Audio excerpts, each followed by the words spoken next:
Alléluia. Gloire à Jésus. Alors, ce soir, pour tous ceux qui m'écoutent, qui ne dorment pas encore, et tous ceux qui me suivront même demain, j'aimerais déclarer sur la vie de quelqu'un que la couverture de la miséricorde de l'Éternel Dieu soit nous tous notre partage. Alors, bien-aimés, ce soir, sans plus tarder, je souhaite que nous échangions, sinon nous comprenions un peu la différence entre un prophète de Dieu et un prophète de Satan. De nos jours, nous avons tous constaté, le constat il est réel, notre monde a atteint un niveau de prophète considérable, au point même que les enfants de Dieu ne savent plus à quel sort il faut se vouer. Aujourd'hui, dans un ministère où il n'y a pas de prophète, où il n'y a pas de prophétie, nous avons l'impression que le ministère n'a pas sa place d'être. Aujourd'hui, les gens se cognent les têtes. Les serviteurs des enfants de Dieu courent de gauche à droite, devant, derrière. Ils effectuent des voyages, des déplacements, rien que pour aller consulter un prophète, pour s'enquérir des réalités de leur vie. Mais est-ce que ce sont tous ceux qui se font appeler prophètes, qui sont des véritables prophètes de Dieu? Alléluia. C'est pour ça ce soir, nous allons essayer d'étayer, d'expliquer ce qui on appelle le véritable prophète de Dieu et qui est un prophète au service de Satan. Souvenez-vous, lorsque vous prenez le livre de Nombre 22, à partir du verset 7, il y avait en Israël un devin. Disons, un devin, c'est une personne qu'on appelle communément un voyant, une personne qui a la capacité de connaître le passé, le présent et le futur d'une personne. Alléluia. C'est celui-là que nous appelons le devin. La personne, je répète, qui a la capacité de connaître le présent, le passé et le futur d'une personne, c'est celui-là que nous appelons un devin. Alléluia. C'est de même aussi pour un prophète. Le prophète aussi a ce rôle-là, par l'Esprit de Dieu, de connaître le présent, le passé et le futur d'une personne. Du coup, nous avons l'impression qu'il y a une nuance entre un prophète de Dieu et un devin. Et lorsque vous lisez le livre de Nombre 22, à partir du verset 7, il y avait un individu en Israël en son temps qu'on appelait Balaam. Balaam qui passait son temps à parler même de l'Éternel. Il passait son temps à dire au peuple que l'Éternel lui a donné des consignes et qu'il était au service même de l'Éternel. Mais Balaam, en réalité, était sous le contrôle d'autres dieux. Balaam servait plusieurs dieux. Alléluia. Alléluia. Alors, ce fut un instant où le roi des Moab, Balak, a constaté que le peuple d'Israël était en train de progresser. Le peuple d'Israël était en train d'évoluer. Israël était en train d'avoir le succès. Balak va louer les services. Oh, les moustiques, restez tranquilles ce soir. Ils sont en train de lancer un message important. Alors Balak va louer les services de Balaam pour demander à ce que Balaam aille maudire le peuple de Dieu. Balaam qui se faisait passer pour un prophète de Dieu. Balaam qui chantait le nom de l'Éternel, qui prononçait le nom de l'Éternel en tant que son Dieu. Balaam va se mettre au service de Balak, le roi des Moab, pour vouloir maudire le peuple d'Israël, le peuple de Dieu. Et c'est ce que l'ennemi fait. Lorsque l'ennemi veut atteindre les enfants de Dieu, l'ennemi va user de la ruse, l'ennemi va utiliser celui qui est en alliance avec un enfant de Dieu pour pouvoir l'atteindre. Balak, avec le nom de l'Éternel que Balak prononçait, à longueur de journée, cela portait à croire que Balaam était au service de Dieu. Alors cette alliance-là pouvait donner accès à Balaam d'atteindre le peuple d'Israël. Et c'est de cette alliance que Balak va se saisir pour inviter Balaam à maudire le peuple de Dieu. Mais Dieu, lorsque Dieu bénit quelqu'un, nul ne peut le maudire. Alors, quelles que soient toutes les dispositions qui ont été prises ce jour-là, le projet n'a pas eu succès. Balaam n'a pas réussi à maudire le peuple de Dieu. Et même lorsque vous prolongez l'écriture, la lecture, vous allez comprendre que Dieu va dire à Balaam que c'est moi. L'ange de Dieu va parler à Balaam pour dire, c'est moi, j'ai empêché ton ânesse d'avancer parce que je sais que tu es en train de partir à la perdition. Alléluia. Donc retenez dans ce message, retenez dans l'histoire de Balaam et Balak que le fait de connaître le passé, le présent et le futur ne fait pas forcément d'un voyant un prophète de Dieu. Alléluia. Balak avait cette capacité-là de voir le présent, de connaître le présent, le futur, le passé d'une personne. Mais cela ne faisait pas de Balaam un prophète de Dieu. Et c'est ce qui tombe beaucoup d'enfants de Dieu aujourd'hui. Nous voyons des conférences, nous voyons des programmes où les gens lancent des serviettes, des gens tombent.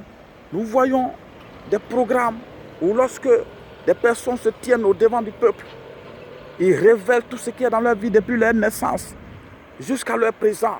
Et cela impacte le peuple de Dieu au point même qu'ils se détournent de la vraie voie de Dieu. Alléluia. Alléluia.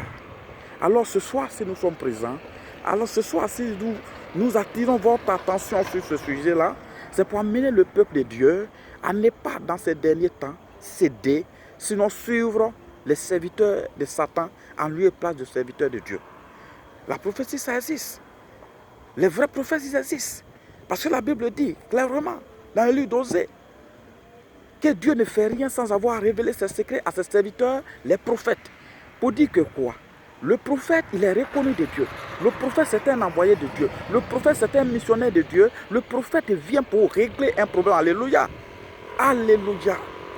Mais aujourd'hui, ce domaine de la prophétie est devenu un moyen de Satan pour pouvoir détourner les enfants de Dieu de la vraie voie. Alléluia. Donc voici le prophète et le devin. Sinon le prophète et le prophète de Dieu et le prophète de Satan, dans leur mission, il y a une nuance quelque part. Autant le prophète de Dieu a la capacité de révéler le présent, le passé et le futur d'une personne, autant le prophète de Satan a la capacité de révéler le présent, le futur et le passé d'une personne. Alléluia. Ça, c'est la fonction du prophète. Mais la différence va se produire au niveau des caractéristiques. Quelles sont les caractéristiques d'un prophète de Dieu et quelles sont les caractéristiques d'un prophète de Satan? Bien aimé, je vais t'inviter à lire la Bible dans le livre de Galates 5, verset 22. La Bible déclare que l'Esprit de Dieu se manifeste par son fruit qui se répartit en 9 compartiments. À savoir, l'amour, la joie, la paix, la patience, la bonté, la douceur, la fidélité, la tempérance et la bénignité. Alléluia. Ce sont ces caractéristiques d'un esprit de Dieu, de l'esprit de Dieu. Pour dire que quoi? Toute personne se réclamant un enfant de Dieu a forcément l'esprit de Dieu. Parce que la Bible dit à tous ceux qui ont cru dans le livre de Jean, à tous ceux qui ont cru, à tous ceux qui l'ont reçu, le pouvoir leur a été donné de devenir enfants de Dieu. Or, tout enfant de Dieu est caractérisé par le fruit de l'esprit. Tout enfant de Dieu, le signe de connaître qu'une personne est un enfant de Dieu, c'est de savoir qu'en cette personne habite l'Esprit de Dieu. Alléluia. Or, toute personne qui a à l'intérieur de lui l'Esprit de Dieu se comporte comme un enfant de Dieu, se comporte comme Jésus-Christ. Toute personne qui est un enfant de Dieu, toute personne qui a l'Esprit de Dieu, manifeste l'amour autour de lui, manifeste l'amour dans son entourage. Toute personne qui a l'Esprit de Dieu n'est jamais triste. Même au milieu de la vallée, même dans les épreuves, dans les questionnements, dans les tiraillements, cette personne manifeste toujours la joie. Parce que la tristesse n'est pas un signe d'un enfant de Dieu. Toute personne qui a l'Esprit de Dieu est patient. Ce sont ces personnes-là, lorsqu'ils n'ont rien aujourd'hui, ils se disent, oui, aujourd'hui, je n'ai rien. Aujourd'hui, c'est compliqué. Mais je sais une seule chose. Il y a un Dieu qui est capable. J'ai un Dieu qui est capable. Donc, tant que mon Dieu existe, tant que mon Dieu est assis sur son trône, tout est possible. Tout est possible. Je peux attendre. Du coup, un enfant de Dieu, toute personne qui a l'Esprit de Dieu, c'est une personne qui est patiente. Toute personne qui a l'Esprit de Dieu, c'est une personne qui est fidèle en toutes choses. Fidèle dans les choses de Dieu. Fidèle avec lui-même. Toute personne qui a l'Esprit de Dieu manifeste ces caractéristiques-là. Il est animé par la joie, la paix, l'amour, la fidélité, la bonté, la douceur. Il n'est pas violent. La tempérance. C'est ça qu'on appelle le caractéristique d'un enfant de Dieu. Les caractéristiques de celui qui a le Saint-Esprit. Du coup, vous comprenez que le fait de dire le présent, le futur et le passé d'une personne n'est pas la preuve que tu es un vrai prophète de Dieu. Je répète, le fait de connaître le présent, le passé et le futur d'une personne n'est pas la preuve que c'est un prophète de Dieu. Parce que le devin a aussi la capacité de connaître le passé, le présent et le futur d'une personne. Mais la seule façon de savoir que celui qui est en face de vous est un serviteur, un prophète de Dieu, c'est que cette personne-là manifeste le fruit de l'esprit.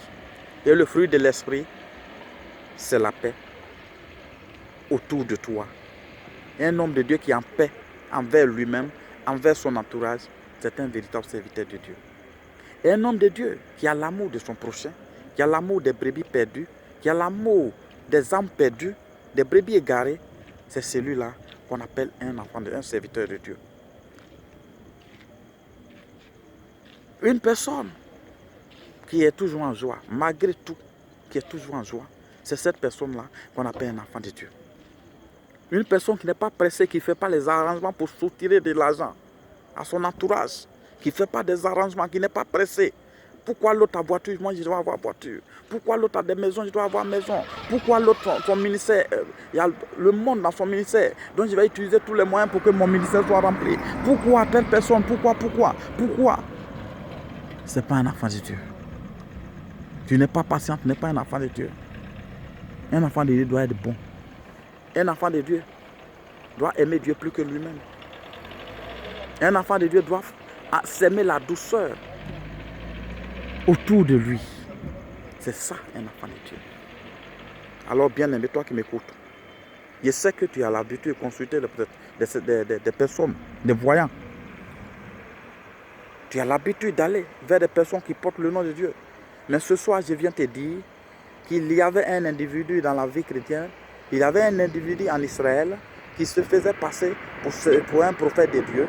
Il y avait un individu qui passait tout son temps à parler de l'éternel Dieu, qui se nommait Balaam, mais malheureusement, Balaam n'était pas un serviteur de Dieu. Balaam n'était pas un prophète de Dieu. Balaam prononçait le nom de l'Éternel. Balaam utilisait le nom de l'Éternel pour travailler. Mais en vérité, Balaam était sous l'emprise, sous le contrôle d'autres dieux, de plusieurs dieux. Et cela, nous vivons cela aujourd'hui dans notre monde. Beaucoup de personnes ne font que prononcer le nom de Jésus. Ils ne font que prononcer le nom de l'Éternel Dieu. Ils ne font que prononcer le nom de tous nos aînés de la foi. Mais en vérité, ces personnes ne sont pas connues de Dieu. En vérité, ces personnes, ils ont leur objectif. Ces personnes, ils ont déjà signé un accord avec le diable. Ces personnes ne font usage du nom de l'Éternel pour pouvoir distraire, sinon détourner le peuple de Dieu. Alléluia. Alléluia. Bien-aimé, si tu entends ce message ce soir, je t'invite à faire la différence désormais. Il ne faut pas courir derrière les gens parce que ils ont la capacité de dire des choses sur ta vie. Il ne faut pas courir derrière des personnes parce qu'ils connaissent ton futur, ils connaissent ton présent, ils connaissent ton passé.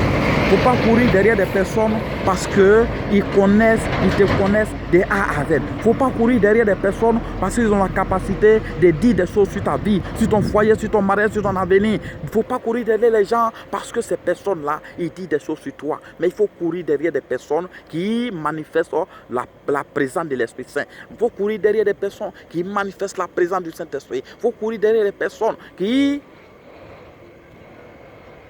ont le Saint-Esprit. C'est ceux-là qu'on appelle des enfants de Dieu. Bien aimé, si je te le dis aujourd'hui, c'est parce que j'ai été victime de cela. J'ai été victime de cela. La délivrance que je pouvais avoir depuis 1 an, j'ai tapé 16 années pour avoir cette délivrance-là. Je te le dis aujourd'hui pour que tu comprennes, bien aimé. La délivrance que je devais avoir en 1 an, j'ai tapé 16 années pour avoir cette délivrance pendant la 17e année. Pourquoi? Parce que pour moi, dans mon ignorance, toute personne qui a la capacité de connaître mon nom, connaître mon âge, connaître mon futur, mon passé, connaître mon village, connaître les circonstances dans lesquelles je suis né, cette personne-là, je l'appelais. Pour moi, cette personne, c'est le véritable prophète.